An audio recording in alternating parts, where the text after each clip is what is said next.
to another video on my channel.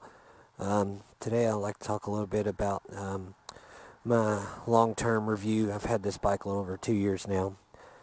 Talk about some of the mods and things I've done to it since owning it.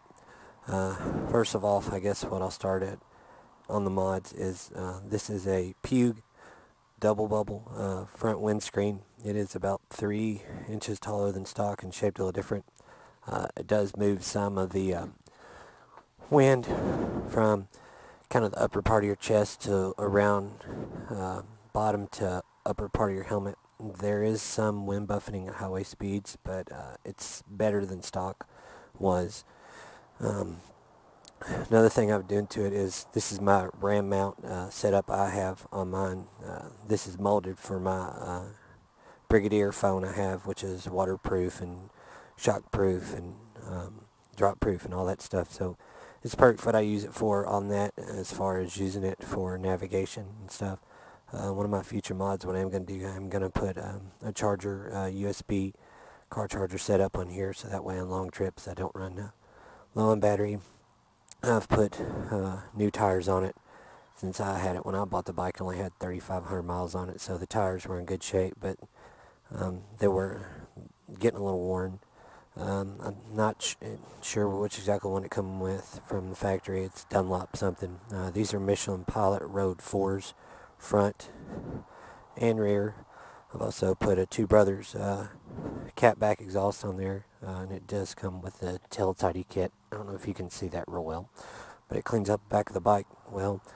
I've also put, this is a Yamaha comfort seat. It's about the most inexpensive option, bang for the buck. I think I got this one for a little under $300, and I've put a dual density aftermarket grip on there. So as far as the mods go on the bike, we'll hop on the bike here and we'll go over how it rides and goes down the road.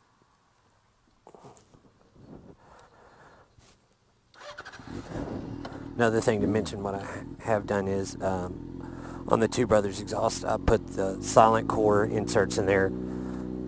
I forget exactly which one, but if you look up some of that stuff online, this quad down the most, I think they forget the way they rate it. I think it's something like 65 miles an hour, like 6,000 RPMs, which is right at what the bike does at that speed as far as in high gear.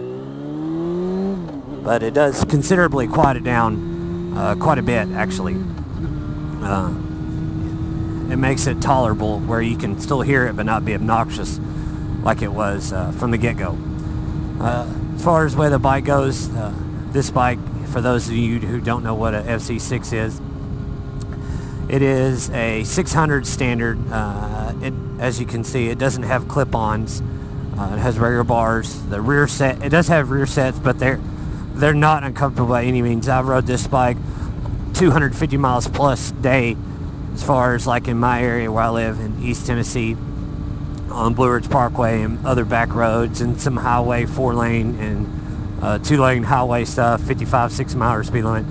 And you know, other than maybe your legs getting a little cramped and maybe just your back just a little sore because it is barely bent over.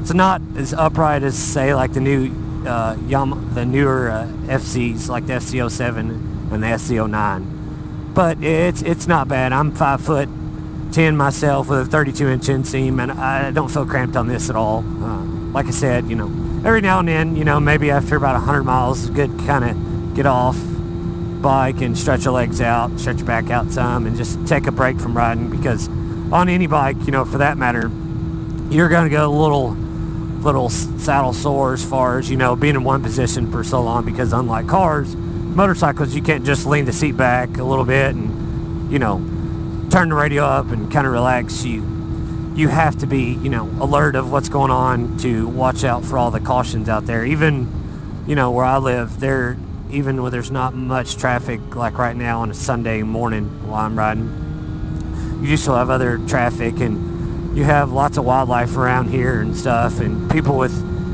you know, animals in their yard who don't necessarily have them on a leash. And that right there, to a motorcyclist, for those of you who ride, is one scary thing, to see a dog and be like, okay, which way are they going to go? Are they going to chase me or not?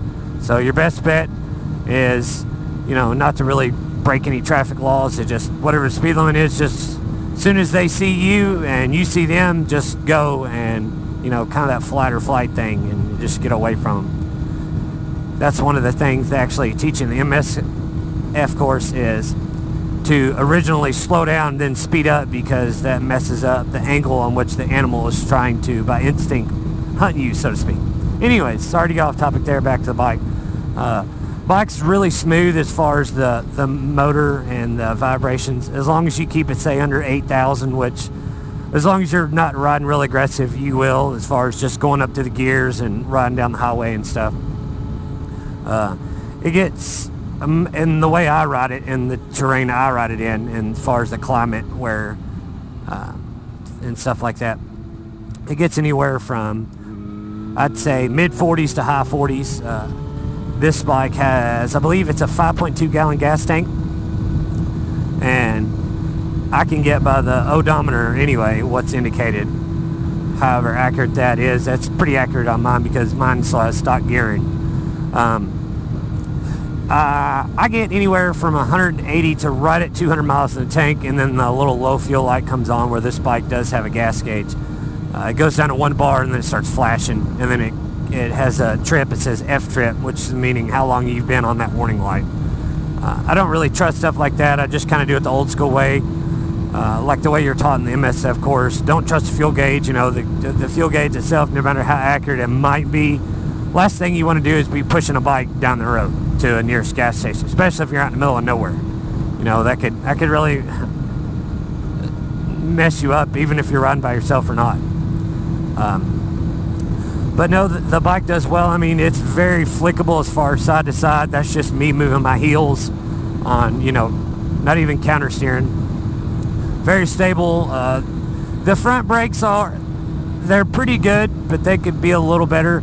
I'm pretty sure you could probably upgrade that and get some more braking power out of it, and maybe put some more of an aggressive pad on there or something. This bike, as I forgot to mention, does have dual front disc and a single rear disc, but it is non-ABS because of, you know, even though the bike's not old per se, it's kind of before the new trend now, like everybody putting ABS on it, as far as the time of this filming this video on April 2nd, 2017. But, you know, the bike makes good power. You know, it has the same motor as R6, just it has different cams and probably a different ECU flash or programming, however you want to look at that, as far as what it's called or not called.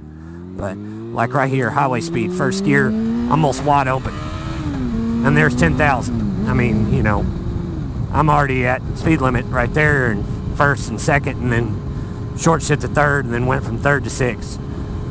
You know, my only really complaint about the bike, if I had to have a few complaints, is one, of course, I'm sure all 4-cylinder bikes do this, and a lot of bikes do this that I've ridden also. And they're up your RPM range. By the way, the mirrors are mounted and such a long stem on them. They do get a little hard to read, but it's not nothing that's gonna make you not use them. Of course, you should always head check no matter what, because you never know. There might be somebody in your blind spot, or there might be another bike around you that you can't see. But just that's my personal taste on it.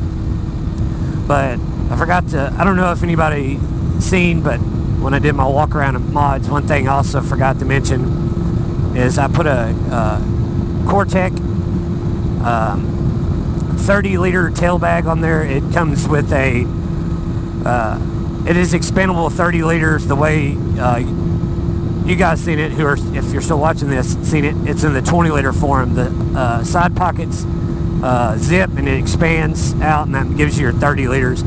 I commute to this bike back and forth to work a lot when the weather's pretty decent, so I can hold, you know, my lunch for the day, and my other set of riding gloves, say, like, you know, the summer weight ones when it's not chilly in the mornings, and, you know, some long john top and bottoms and stuff, and it does fine. As long as you know how to pack stuff, if you've rode for very much, it's a great bag. It has lots of little pockets for other important stuff, like, you know, insurance and papers and your wallet, blah blah blah. But I mean, you know, other than really the the mirror thing, like all 4-cylinder bikes, I'm sure do this also. You know, when you get in your upper RPM range, you're gonna feel some vibration in the seat, pegs, and the bars. But like I said, not nothing obtrusive, not no deal breaker. This is my second bike I currently have. Actually, as far as riding goes, this is my third full riding season coming up, I believe. They're just now starting here in April. But I have no complaints about it. You know, the bike's got plenty of power, it handles good, stops well, comfortable. You get that classic, you know, kind of 4-cylinder, just good sound out of it without being so way hunched over like a traditional sport bike. A lot of people may love traditional sport bikes, but I'm in my upper 30s and, you know, still in pretty decent shape, but I don't think they would be as comfortable as this one in the long run. But to each his own, everybody has their own thing. So thanks for watching, guys. Please like, comment, subscribe, give me a thumbs up, and I'll see you all in the next one. See ya.